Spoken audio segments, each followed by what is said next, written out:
Good morning. അപ്പോൾ നമ്മുടെ ഇന്നത്തെ റെസിപ്പി എന്ന് പറയുന്നത് എല്ലാവർക്കും കൊതി തോന്നുന്ന ഒരു നെല്ലിക്ക അച്ചാറാണ് ട്ടോ. ഇത് ഇൻസ്റ്റന്റ് ആയിട്ടുള്ള ഒരു നെല്ലിക്ക അച്ചാറാണ്. നമുക്ക് ഇന്ന് ഉണ്ടാക്കിയാൽ ഇന്ന് വൈകിട്ട് തന്നെ രാവിലെ നമ്മൾ അച്ചാർ ഉണ്ടാക്കുകയാണെങ്കിൽ വൈകിട്ട് മുതൽ തന്നെ ഉപയോഗിച്ച് തുടങ്ങാം. ഒരു 12 മണിക്കൂർ ടൈം ഉണ്ടെങ്കിൽ നമ്മുടെ അച്ചാർ റെഡി ആയിക്കോളും. അപ്പോൾ ഉണ്ടാക്കി വെച്ചിട്ട് 12 മണിക്കൂർ കഴിയുമ്പോൾ തുടങ്ങി ഉപയോഗിക്കാം. അതുപോലെ തന്നെ ഒരുപാട് ഇൻഗ്രീഡിയൻസ് ഒന്നും വേണ്ട. പിന്നെ ഈ ഒരു അച്ചാറിൻ്റെ പ്രത്യേകത എന്താണെന്ന് വെച്ചാൽ നമ്മൾ വെള്ളം ചേർക്കാതെ ഉണ്ടാക്കുകയാണെന്നുണ്ടെങ്കിൽ നമുക്ക് ഫ്രിഡ്ജിൽ വെക്കേണ്ട ആവശ്യമില്ല. ഫ്രിഡ്ജിൽ വെക്കാതെ പുറമേ തന്നെ വെച്ചിട്ട് ഉപയോഗിക്കാവുന്നതേ ഉള്ളൂ. വെള്ളം ചേർത്തിട്ടാണ് ഉണ്ടാക്കുന്നതെങ്കിൽ ഒരു ദിവസം കഴിയുമ്പോൾ എടുത്ത് ഫ്രിഡ്ജിൽ വെക്കാം കേട്ടോ. ആ ഒരു കാര്യം ശ്രദ്ധിച്ചിട്ടുണ്ടെങ്കിൽ നമുക്ക് അച്ചാർ മോശമായി പോകാതെ ഉപയോഗിക്കാം. അപ്പോൾ എങ്ങനെയാണ് നമുക്ക് നമ്മുടെ ഇൻസ്റ്റന്റ് നെല്ലിക്ക അച്ചാർ ഉണ്ടാക്കുന്നത് നോക്കാം. നമുക്ക് നമ്മുടെ ഇൻഗ്രീഡിയൻസ് നോക്കാം. ഞാനിപ്പോൾ ഒരു 1/4 കിലോ നെല്ലിക്ക എടുത്തിട്ടുണ്ട്. നെല്ലിക്ക നന്നായിട്ട് കഴുകി വൃത്തിയാക്കിയതിന് ശേഷം ഇഡ്ഡലി തട്ടിൽ വെച്ച് ഒരു 10 മിനിറ്റ് ആവി കയറ്റി എടുത്തതാണ്. ആവി കയറ്റി തന്നെ എടുക്കാം കേട്ടോ. അപ്പോഴേ നെല്ലിക്ക നന്നായിട്ട് കുക്കായി വരുള്ളൂ. പിന്നെ എടുത്തിരിക്കുന്നത് ഒരു ഉണ്ട വെളുത്തുള്ളിയാണ്. ആ വെളുത്തുള്ളി വലിയ വെളുത്തുള്ളി ഉള്ളത് 2ആയിട്ട് നീളത്തിലൊന്ന് കട്ട് ചെയ്തെടുത്തിട്ടുണ്ട്. ബാക്കി ചെറിയ വെളുത്തുള്ളി ഉള്ളത് അതുപോലെ തന്നെ എടുത്തിട്ടുണ്ട്. പിന്നെ 2 വലിയ പച്ചമുളക് എടുത്തിട്ട് ഇതുപോലെ കുറച്ച് വലിയ പീസുകളായിട്ട് കട്ട് ചെയ്തെടുത്തിട്ടുണ്ട്. പച്ചമുളക് നിങ്ങളുടെ എരിവിനനുസരിച്ച് എടുക്കുക. നമ്മളിതിലേക്ക് കാശ്മീരി ചില്ലി പൗഡറാണ് മെയിനായിട്ട് ചേർക്കുന്നത്. അതുകൊണ്ട് തന്നെ പച്ചമുളകിൻ്റെ എരിവാണ് നമ്മുടെ അച്ചാറിന് കൂടുതലായിട്ടുണ്ടാവുക. അപ്പോൾ ആദ്യം നമുക്ക് ഈ നെല്ലിക്ക ഒന്ന് അടർത്തിയെടുക്കണം. ചില നെല്ലിക്ക നമ്മളിങ്ങനെ കൈകൊണ്ട് പ്രസ് ചെയ്യുമ്പോൾ തന്നെ അടർന്ന് കിട്ടും. ഞാനിപ്പോൾ അധികം പ്രസ് ചെയ്തിട്ടില്ല കേട്ടോ, ഞാൻ പറഞ്ഞതാണ്. ചില നെല്ലിക്ക നമ്മൾ കൈകൊണ്ട് പ്രസ് ചെയ്താൽ അടർന്ന് കിട്ടിയില്ല എന്നുണ്ടെങ്കിൽ ഈ ലൈൻസ് ഉണ്ടല്ലോ, ആ ലൈൻസിൽ കൂടി ഒന്ന് കത്തി കൊണ്ട് കട്ട് ചെയ്തെടുക്കുക. അപ്പോൾ ഞാൻ ഈ നെല്ലിക്ക മുഴുവൻ ഒന്ന് അടർത്തിയെടുക്കട്ടെ. അതിനുശേഷം നമുക്ക് അച്ചാർ ഉണ്ടാക്കാൻ തുടങ്ങാം. അപ്പോൾ നമ്മുടെ നെല്ലിക്ക നമ്മൾ ഇതുപോലെ മുഴുവൻ അടർത്തിയെടുത്തിട്ടുണ്ട്. ഇനി നമുക്ക് അച്ചാർ ഉണ്ടാക്കാൻ തുടങ്ങാം. അതിനായിട്ട് നമുക്കൊരു പാൻ ചൂടാക്കി എടുക്കാം. അപ്പോൾ നമ്മുടെ പാൻ ചൂടായി വന്നിട്ടുണ്ട്. ഞാനിതിലേക്ക് നല്ലെണ്ണയാണ് ചേർക്കുന്നത്. നമ്മുടെ നല്ലെണ്ണ അല്ലെങ്കിൽ ജിഞ്ചർലി ഓയിൽ, ഈ എണ്ണയിൽ തന്നെ നമ്മൾ അച്ചാർ ഉണ്ടാക്കുക. വെളിച്ചെണ്ണയിലൊന്നും അച്ചാർ ഉണ്ടാക്കരുത്. വെളിച്ചെണ്ണയിലൊക്കെ അച്ചാർ ഉണ്ടാക്കുകയാണെങ്കിൽ വേഗം തന്നെ അച്ചാർ മോശമായി പോകും. അപ്പോൾ എപ്പോഴും എന്ത് അച്ചാർ നമ്മൾ പ്രിപ്പയർ ചെയ്യുകയാണെങ്കിൽ നല്ലെണ്ണയിൽ തന്നെ തയ്യാറാക്കാം കേട്ടോ. ഇനിയിപ്പോൾ എണ്ണയൊന്ന് ചൂടായി വരട്ടെ. എണ്ണ നന്നായി ചൂടായി കഴിഞ്ഞിട്ട് നമുക്ക് ബാക്കി കാര്യങ്ങൾ എണ്ണയിലേക്ക് ചേർക്കാം. അപ്പോൾ നമ്മുടെ എണ്ണ നന്നായിട്ട് ചൂടായി വന്നിട്ടുണ്ട്. അച്ചാറാകുമ്പോൾ ഞാൻ എപ്പോഴും പറയാറുണ്ട് അത്യാവശ്യം കുറച്ച് കടുകൊക്കെ കൂടുതൽ ചേർക്കുക. ഞാനിപ്പോൾ ഒരു 1.5 ടീസ്പൂൺ കടുക് ചേർക്കുന്നുണ്ട്. കടുകൊന്ന് പൊട്ടി തുടങ്ങട്ടെ.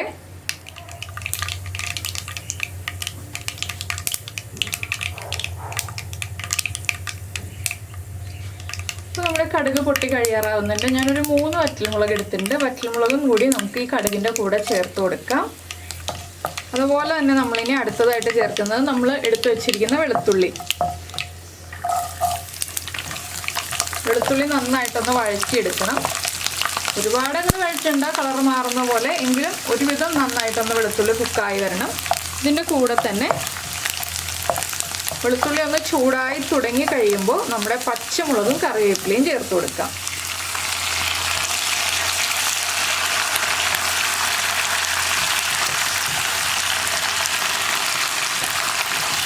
അപ്പോൾ നമ്മൾ നെല്ലിക്ക ആവി കയറ്റുമ്പോൾ ആ നെല്ലിക്ക ആവി കയറ്റുന്ന പാത്രത്തിൽ കുറച്ച് വെള്ളം ഉണ്ടാവും, നെല്ലിക്കയിൽ നിന്ന് ഇറങ്ങുന്ന വെള്ളം. അത് നിങ്ങളൊന്ന് എടുത്ത് വയ്ക്കുക. 1-2 ടീസ്പൂണേ ഉണ്ടാവുള്ളൂ, ചിലപ്പോൾ കൂടുതൽ വരാം. അങ്ങനെ വെള്ളം കൂടുതൽ കിട്ടുകയാണെങ്കിൽ ആ കൂടുതൽ കിട്ടുന്ന വെള്ളം എടുത്ത് വയ്ക്കുക.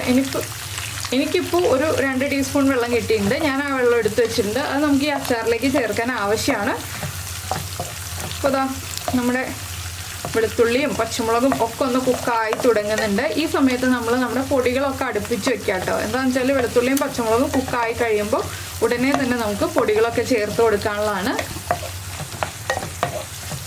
പിന്നെ നമ്മൾ എടുത്ത് വെക്കേണ്ടത് കുറച്ച് തിളപ്പിച്ച് ചൂട് മാറി തുടങ്ങിയ വെള്ളം. പച്ചവെള്ളം ചേർക്കരുത് അച്ചാറിലേക്ക് ഒരിക്കലും. തിളപ്പിച്ച് ചൂട് മാറി തുടങ്ങിയ വെള്ളമാണ് ചേർക്കേണ്ടത്. ഇതൊരു ഇൻസ്റ്റൻറ്റ് അച്ചാറാണ് കേട്ടോ. നമ്മൾ രാവിലെ ഉണ്ടാക്കിയിട്ടുണ്ടെങ്കിൽ വൈകിട്ട് നമുക്ക് ഉപയോഗിച്ച് തുടങ്ങാം. ഒരു 12 മണിക്കൂർ മാത്രം റെഡിയാക്കി വെക്കുക. അതിനുശേഷം നമുക്ക് ഉപയോഗിച്ച് തുടങ്ങാൻ പറ്റുന്ന ഒരു അച്ചാറാണിത്. പിന്നെ അച്ചാർ ഉണ്ടാക്കി കഴിഞ്ഞിട്ടുണ്ടെങ്കിൽ ഒരു ദിവസത്തിൽ കൂടുതൽ പുറത്ത് വയ്ക്കരുത്. വെള്ളം ചേർത്ത് ഉണ്ടാക്കുന്നതാണെങ്കിൽ, നിങ്ങൾ വെള്ളം ചേർക്കാതെയാണ് അച്ചാർ ഉണ്ടാക്കുന്നതെങ്കിൽ എത്ര ദിവസം വേണമെങ്കിലും പുറത്ത് വയ്ക്കാം. അച്ചാർ മോശമായി പോവില്ല. വെള്ളം ചേർത്താണ് തയ്യാറാക്കുന്നതെന്നുണ്ടെങ്കിൽ മാത്രം അച്ചാർ ഫ്രിഡ്ജിൽ വയ്ക്കുക ഒരു ദിവസം കഴിയുമ്പോൾ എടുത്തിട്ട്. ഇപ്പോൾ ഇതാ നമ്മുടെ വെളുത്തുള്ളിയും പച്ചമുളകും ഒക്കെ ഒന്ന് കുക്കായി വന്നിട്ടുണ്ട്. ഇത്രയും മതി. ഇനി നമ്മൾ ബാക്കിയുള്ള ഓരോ ഇൻഗ്രീഡിയൻസ് ചേർത്ത് കുക്ക് ചെയ്യുമ്പോഴും കുക്കായി വന്നോളും. ഇതിലേക്ക് ഇനി നമുക്ക് പൊടികൾ ചേർത്ത് തുടങ്ങാം. ആദ്യം ഞാൻ ചേർക്കുന്നത് ഒരു 1/2 ടീസ്പൂൺ ഉലുവപ്പൊടി. ഉലുവ വറുത്ത് പൊടിച്ചു വെച്ചിരിക്കുന്നതാണ്. അതുപോലെ തന്നെ 1/2 ടീസ്പൂൺ കായപ്പൊടി. പിന്നെ നമ്മുടെ എരിവുള്ള മുളക് പൊടി ഉണ്ടല്ലോ, അതൊരു 1/2 ടീസ്പൂൺ ചേർക്കുക. എന്താണെന്ന് വെച്ചാൽ നമ്മുടെ അച്ചാറാകുമ്പോൾ അച്ചാറിന് അത്യാവശ്യം എരിവ് വേണം. പിന്നെ കളറിനായിട്ട് ഒരു 2 ടേബിൾ സ്പൂണോളം നമ്മുടെ കാശ്മീരി ചില്ലി പൗഡർ ചേർത്ത് കൊടുക്കാം. ഇനി പൊടികളൊക്കെ കുക്കായി വരുന്നത് വരെ ലോ ഫ്ലെയിമിൽ വെച്ചിട്ട് ഇളക്കി കൊടുക്കുക. ഇല്ലെങ്കിൽ ഫ്ലെയിം ഓഫ് ചെയ്യുക. എണ്ണയുടെ ചൂടിൽ തന്നെ പൊടികൾ കുക്കായി വന്നോളും. ഞാനിപ്പോൾ ലോ ഫ്ലെയിമിൽ വെച്ചിട്ടാണ് ഇളക്കി കൊടുത്തുകൊണ്ടിരിക്കുന്നത്. ഇതിലേക്ക് വേറെ ഇമ്പോർട്ടൻ്റ് ആയിട്ടുള്ള ഇൻഗ്രീഡിയൻറ്റ് നമുക്ക് ചേർക്കാനുണ്ട്. ഒരു 3/4 ടീസ്പൂൺ പഞ്ചസാര. എന്താണെന്ന് വെച്ചാൽ നമ്മൾ വിനീഗറൊക്കെ ചേർക്കുമ്പോൾ പഞ്ചസാര ചേർത്തില്ലെങ്കിൽ പെർഫെക്റ്റ് ആവില്ല. ആ ഒരു വിനീഗറിൻ്റെ പുളിപ്പൊക്കെ ഒന്ന് ബാലൻസ് ചെയ്യാൻ, നെല്ലിക്കയുടെ ആ ഒരു പുളിപ്പും എല്ലാം ഒന്ന് ബാലൻസ് ചെയ്യാനായിട്ട്, നെല്ലിക്കയ്ക്ക് ടേസ്റ്റും കൂടുതൽ കിട്ടാൻ നമ്മൾ എല്ലാ അച്ചാറിലും ചേർക്കുന്ന ഒരു ഇൻഗ്രീഡിയൻ്റാണ് പഞ്ചസാര. ഇനി നമുക്ക് ഉപ്പ് ചേർക്കണം. അച്ചാറാകുമ്പോൾ എല്ലാവർക്കും അറിയാം ഉപ്പ് കുറച്ച് കൂടുതൽ വേണം. നെല്ലിക്കയിലേക്കൊക്കെ ഉപ്പ് പിടിച്ചു വരണം. ഇനി നമുക്ക് ഇതിലേക്ക് ചേർക്കേണ്ടത് ഞാൻ നേരത്തെ പറഞ്ഞിരുന്നില്ലേ, നെല്ലിക്ക വേവിക്കുമ്പോൾ കിട്ടുന്ന വെള്ളം. ആ വെള്ളം ഞാനിപ്പോൾ ചേർത്ത് കൊടുക്കുകയാണ്. അതുപോലെ തന്നെ നമ്മുടെ വിനീഗർ ഒരു 3 ടേബിൾ സ്പൂൺ ചേർത്ത് കൊടുക്കാം. ഈ 3 ടേബിൾ സ്പൂൺ വിനീഗറും നെല്ലിക്ക വേവിച്ച വെള്ളവും മാത്രം ചേർത്തിട്ട് നിങ്ങൾ അച്ചാർ ഉണ്ടാക്കുകയാണെന്നുണ്ടെങ്കിൽ അച്ചാർ ഫ്രിഡ്ജിൽ വെക്കേണ്ട ആവശ്യമില്ല കേട്ടോ. പിന്നെ ഞാനിപ്പോൾ കുറച്ച് ഗ്രേവി ഉള്ള രീതിയിൽ ചെയ്യുന്നതുകൊണ്ടാണ് ഒരു 1/4 കപ്പ് തിളപ്പിച്ച് ചൂട് മാറി കൊണ്ടിരിക്കുന്ന ആ ഒരു വെള്ളം ചേർക്കുന്നത്. അത് നിങ്ങൾക്ക് ഓപ്ഷനിലാണ്, വേണമെങ്കിൽ മാത്രം ചേർക്കാം. ഇപ്പോൾ വെള്ളവും കൂടി ചേർത്തിട്ടുണ്ട്. ഇനി ഇതൊന്ന് നന്നായിട്ട് തിളച്ച് വരട്ടെ.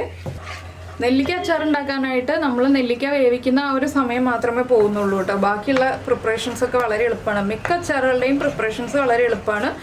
ബാക്കിയുള്ള കാര്യങ്ങളൊക്കെ വളരെ എളുപ്പമാണ്. മിക്ക അച്ചാറുകളുടെയും പ്രിപ്പറേഷനാണ് നമുക്ക് കൂടുതൽ എടുക്കുന്നത്. കുക്കിംഗ് ടൈം വളരെ കുറവായിരിക്കും. നമ്മൾ അച്ചാറുകളുടെ എല്ലാ കാര്യങ്ങളും അറേഞ്ച് ചെയ്ത് വെക്കുകയാണെന്നുണ്ടെങ്കിൽ, പൊടികളൊക്കെ അടുപ്പിച്ച് വെക്കുകയാണെന്നുണ്ടെങ്കിൽ നമുക്ക് അച്ചാർ വേഗം തന്നെ തയ്യാറാക്കാം. ബാക്കിയുള്ള അതിൻ്റെ വെളുത്തുള്ളി നന്നാക്കി എടുക്കുക, നെല്ലിക്ക വേവിച്ചെടുക്കുക, അല്ലെങ്കിൽ വെളുത്തുള്ളി അച്ചാറല്ല ചെറുനാരങ്ങ അച്ചാറാണെന്നുണ്ടെങ്കിൽ ആ ചെറുനാരങ്ങ ഒന്ന് ആവി കയറ്റി ചൂട് മാറി കട്ട് ചെയ്തെടുക്കുക, അങ്ങനെയുള്ള കാര്യങ്ങളൊക്കെയാണ് നമുക്ക് സമയമെടുക്കുന്ന പ്രോസസ്സുകൾ. അപ്പോൾ ഇതാ നമ്മുടെ ഗ്രേവി നന്നായിട്ട് തിളച്ചുകൊണ്ടിരിക്കുന്നുണ്ട്. ഒന്നുകൂടി തിളച്ചിട്ട് നമുക്ക് ഉപ്പും എരിവും ഒക്കെ ചെക്ക് ചെയ്യാം. എരിവ് കുറവാണെങ്കിൽ ഇനി പച്ചമുളക് എണ്ണയിൽ വഴറ്റിയിട്ട് ചേർത്ത് കൊടുക്കുക, അല്ലെങ്കിൽ മുളക് പൊടി എണ്ണയിൽ വഴറ്റിയിട്ട് ചേർത്ത് കൊടുക്കുക. പച്ചയ്ക്ക് ഒരു പൊടികളും ചേർത്ത് കൊടുക്കരുത്. ഉപ്പ് കുറവാണോ എന്ന് നോക്കുക. ഉപ്പ് കുറവാണെന്നുണ്ടെങ്കിൽ ഉപ്പ് കൂടുതലായിട്ട് ചേർത്ത് കൊടുക്കണം. ഉപ്പ് എപ്പോഴും കൂടുതലായിട്ട് നിൽക്കണം നമ്മുടെ അച്ചാറിൽ. ഞാൻ ഉപ്പ് എരിവൊക്കെ ഒന്ന് ചെക്ക് ചെയ്യട്ടെ. കുറച്ചുകൂടി ഉപ്പ് ചേർക്കുന്നുണ്ട്. എന്താണെന്ന് വെച്ചാൽ ഉപ്പ് നെല്ലിക്കയിലേക്ക് പിടിച്ചു വരുമ്പോൾ കറക്റ്റ് ആവണമല്ലോ, അതുകൊണ്ടാണ് ഞാൻ കുറച്ചുകൂടി ഉപ്പ് ചേർത്തത്. ഉപ്പ് എപ്പോഴും കുറച്ച് കൂടുതലായിട്ട് വേണം നമ്മൾ അച്ചാറുകളിൽ ചേർത്ത് വെക്കാനായിട്ട്. ഉപ്പൊരു പ്രിസർവേറ്റീവ് ഏജൻറ്റ് തന്നെയാണ്. നമ്മൾ ആർട്ടിഫിഷ്യൽ ആയിട്ടുള്ള കാര്യങ്ങളൊന്നും ചേർക്കുന്നതിന് പകരം ഉപ്പും പഞ്ചസാരയൊക്കെ ചേർത്തിട്ടുണ്ടെങ്കിൽ നമ്മുടെ അച്ചാറുകളൊക്കെ ഒരു പരിധി വരെ മോശമായി പോകാതിരിക്കും. ഇനി നമുക്ക് ഫ്ലെയിം ഓഫ് ചെയ്തിട്ട് നമ്മുടെ നെല്ലിക്ക ചേർത്ത് കൊടുക്കാം. ഞാൻ ഫ്ലെയിം ഓഫ് ചെയ്തിട്ടാണ് കേട്ടോ നെല്ലിക്ക ചേർത്തിട്ടുള്ളത്. പിന്നെ നമ്മുടെ കാശ്മീരി ചില്ലി പൗഡർ ചേർത്തത് കൊണ്ടാണ് ഈ ഒരു നല്ല ഭംഗിയുള്ള കളർ കിട്ടുന്നത്. അപ്പോൾ ഇതാ ഇത്രയേ ഉള്ളൂ നെല്ലിക്ക അച്ചാറിൻ്റെ പരിപാടി. ഇനി ഇതൊന്ന് മിക്സ് ചെയ്തിട്ട് ഈ ഒരു പാനിൽ നിന്ന് മാറ്റി വയ്ക്കുക. നിങ്ങൾ നോൺ സ്റ്റിക്ക് പാനിലാണ് ഉണ്ടാക്കുന്നതെങ്കിലും സ്റ്റീൽ പാത്രങ്ങളിൽ ഒരിക്കലും അച്ചാർ ഉണ്ടാക്കരുത്. അലുമിനിയം പാത്രങ്ങളിൽ ഒരിക്കലും അച്ചാർ ഉണ്ടാക്കരുത്. മൺചട്ടികളിൽ ഉണ്ടാക്കിക്കോളൂ. മൺചട്ടികളിൽ ഉണ്ടാക്കുകയാണെങ്കിൽ കുഴപ്പമില്ല. പക്ഷേ എളുപ്പത്തിൽ തന്നെ സ്റ്റീൽ പാത്രത്തിലേക്ക് മാറ്റി വയ്ക്കണം. സ്റ്റീൽ പാത്രങ്ങളിൽ അച്ചാർ എടുത്ത് വയ്ക്കുക, അല്ലെങ്കിൽ ഏറ്റവും പെർഫെക്റ്റ് ആയിട്ട് അച്ചാർ എടുത്ത് വയ്ക്കാൻ നല്ലത് നമുക്ക് ഗ്ലാസ് ബൗളാണ്. ഞാനപ്പോൾ ഇതൊരു ഗ്ലാസ് ബൗളിലേക്ക് മാറ്റി വയ്ക്കും ഇപ്പോൾ തന്നെ. അതിനുശേഷം ചൂടൊക്കെ മാറി കഴിഞ്ഞിട്ട് നമ്മൾ എടുത്ത് വയ്ക്കുന്ന ഗ്ലാസ് ജാറുകൾ ഉണ്ടല്ലോ, അച്ചാറുകൾ സൂക്ഷിക്കുന്ന ഗ്ലാസ് ജാറിലേക്ക് മാറ്റി വയ്ക്കും.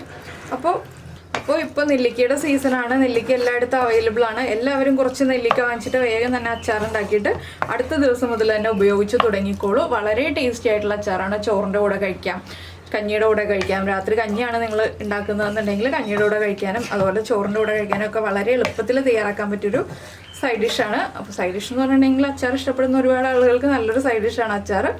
അപ്പോൾ ഇനി ഇത് നമുക്ക് വൈകിട്ട് കാണാം. ഞാനിപ്പോൾ രാവിലെയാണ് അച്ചാർ റെഡിയാക്കിയിട്ടുള്ളത്. വൈകിട്ടാകുമ്പോഴാണ് ഇതിൻ്റെ കറക്റ്റ് ആ ഒരു മസാലയൊക്കെ പിടിച്ച് നമ്മുടെ അച്ചാറിൻ്റെ ഗ്രേവിയൊക്കെ നെല്ലിക്കയിലേക്ക് പിടിച്ച് കറക്റ്റ് ഒരു പാകമാവുന്നത്. അപ്പോൾ ആ സമയത്ത് കാണാം കേട്ടോ അച്ചാർ എങ്ങനെയുണ്ടെന്നുള്ളത്. അപ്പോൾ നമ്മുടെ നെല്ലിക്ക അച്ചാർ റെഡി ആയിട്ടുണ്ട്. ഇതിപ്പോൾ യൂസ് ചെയ്യാൻ പറ്റുന്ന ആ ഒരു പാകത്തിലാണുള്ളത്. അപ്പോൾ നിങ്ങൾ ഇതുപോലെ നെല്ലിക്ക അച്ചാർ ഉണ്ടാക്കി നോക്കിയിട്ടില്ലെങ്കിൽ ഉറപ്പായിട്ട് ഉണ്ടാക്കി നോക്കിയിട്ട് നിങ്ങളുടെ ഫീഡ്ബാക്ക് ഒക്കെ അറിയിക്കുമല്ലോ. അതുപോലെ തന്നെ നമ്മുടെ ചാനൽ സബ്സ്ക്രൈബ് ചെയ്തിട്ടില്ല എന്നുണ്ടെങ്കിൽ ഒന്ന് ഇപ്പോൾ തന്നെ സബ്സ്ക്രൈബ് ചെയ്തോളൂ. സബ്സ്ക്രൈബ് ചെയ്യുന്നതിന് ഈ വീഡിയോയുടെ താഴെയുള്ള റെഡ് സബ്സ്ക്രൈബ് ബട്ടൺ ഒന്ന് ക്ലിക്ക് ചെയ്യുക. അതിൻ്റെ റൈറ്റ് സൈഡിലുള്ള ബെല്ലൈക്കണും ക്ലിക്ക് ചെയ്യുക. അപ്പോൾ ഓൾ എന്ന് പറഞ്ഞിട്ടൊരു ഓപ്ഷൻ കാണാം. ആ ഓളും കൂടി പ്രസ് ചെയ്തിട്ടുണ്ടെങ്കിൽ ഞാൻ എപ്പോഴും വീഡിയോ അപ്ലോഡ് ചെയ്യുമ്പോൾ നിങ്ങൾക്ക് നോട്ടിഫിക്കേഷൻ വരും. അപ്പോൾ നമുക്ക് നമ്മുടെ അടുത്ത റെസിപ്പിയുമായിട്ട് അടുത്ത ദിവസം വീണ്ടും കാണാം.